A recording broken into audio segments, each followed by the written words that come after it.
Kukū, čyrų vyrų trtataka. Paseksiu aš jums pasaką apie geniuką Barbenčiuką. Klausykitės. Vasara, vaikai, niekada neateina viena, nes kartu su ja ateina ir vasaros atostogos.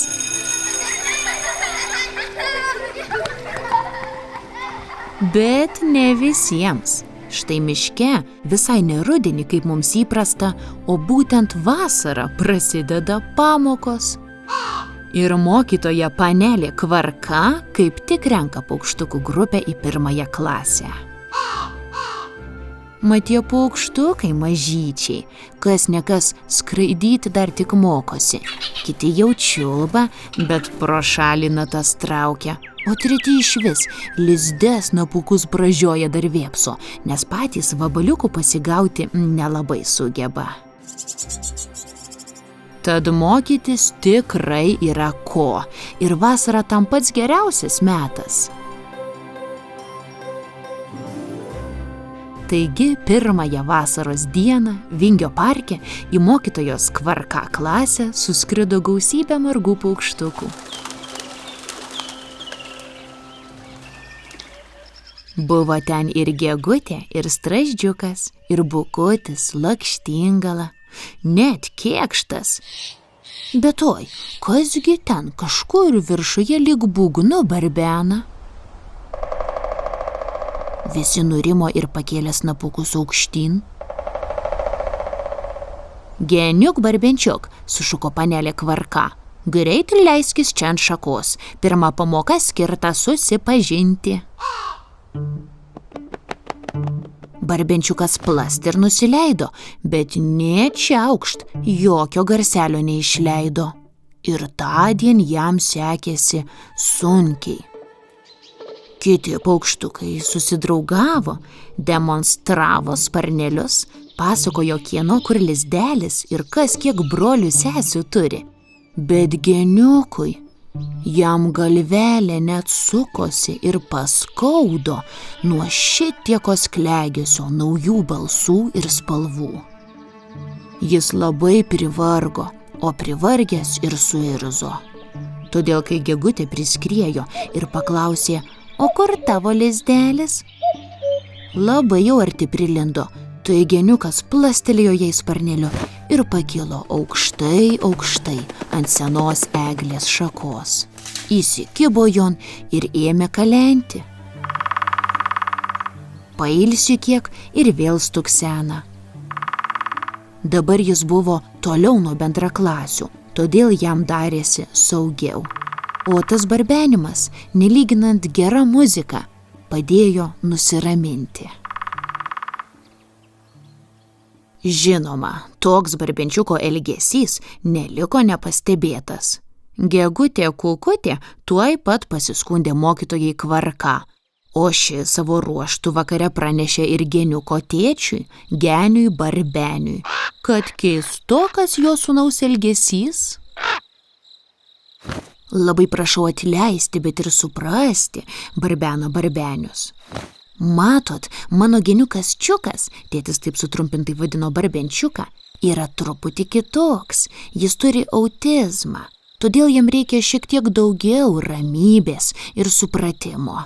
Bet taip, tai jis labai mielas ir gabus paukštis, pamatysit pati.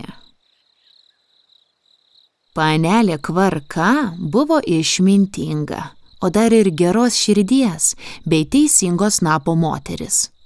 Todėl kitą dieną ji leido Barbenčiukui pačiam išsirinkti savo vietą ant šakos. Ir pagyrė, kad jo labai graži raudona kepurė. Beje, geniukas niekada tos kepurės nenusijimdavo ir apskritai tik su ja sutikdavo skristi į mokyklą. Kažkodėl labai jau ją mėgo.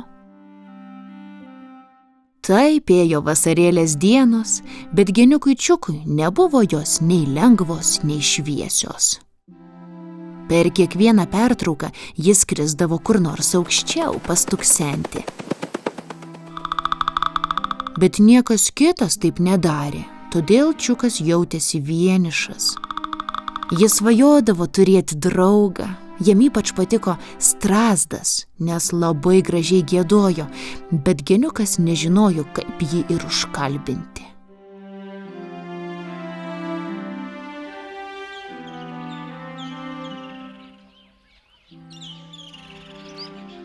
O paukštukai, klegaliukai, gi nieko daugiau ir nedaro, tik čiauška. Netikit, nueikit patys ryte miškan, išgirsit.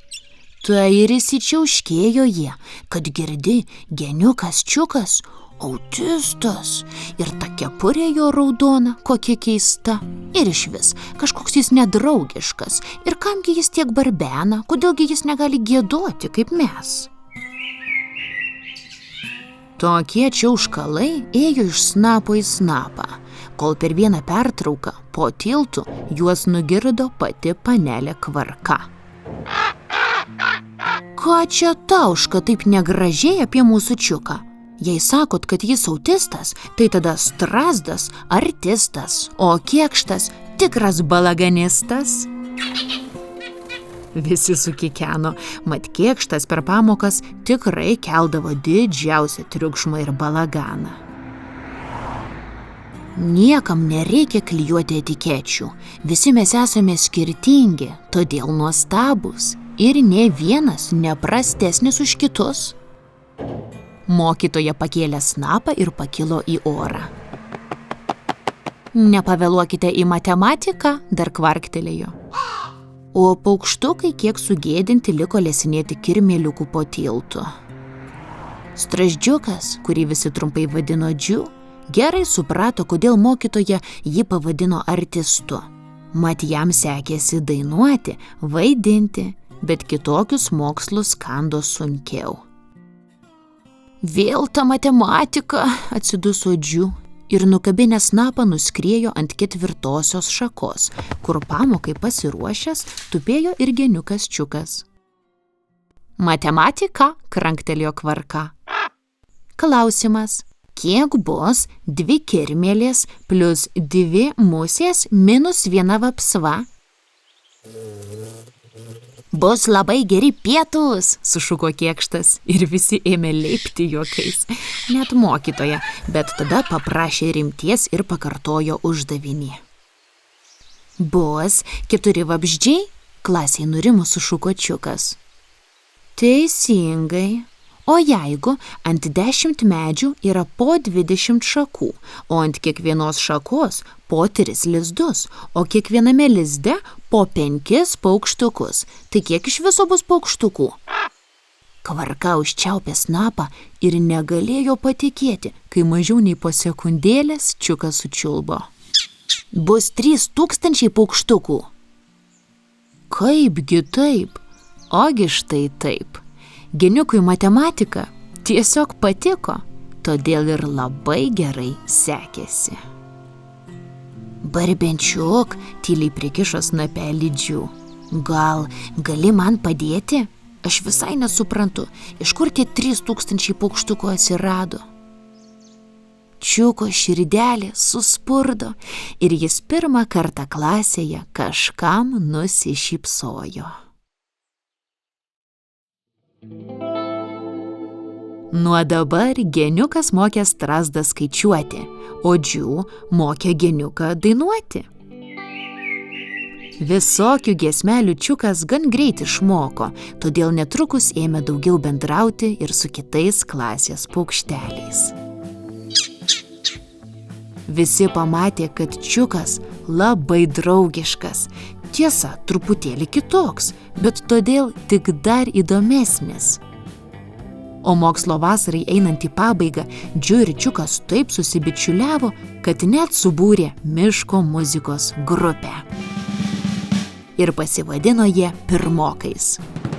Čiukas mušė būgnus, Džiu dainavo solo, gegutės pritarė choru, o kukutis ėmėsi boso. Ir ta grupė tokia sėkminga buvo, kad ne tik paukšteliai, bet ir žvėrys mesdavo darbus ir atsigulę į samanas klausydavosi koncerto. O močiutė Barbenienė, kuri ir numezgė čiukui raudonąją kepurėlę, klausėsi pirmokų koncerto iš seno uokso ir lingavo snapą į taktą. Tas mano čiukas visai kaip jo senelis, gabus muzikai ir matematikai. Bet svarbiausia, kokios geros širdies. Taip ši pasaka ir baigėsi. Ačiū už dėmesį. Balandžio mėnuo visame pasaulyje skirtas autizmo supratimo didinimui. Tai ne liga, o tiesiog kitoks būdas matyti pasaulį ir bendrauti. Sparnuoti linkėjimai visiems. Iki.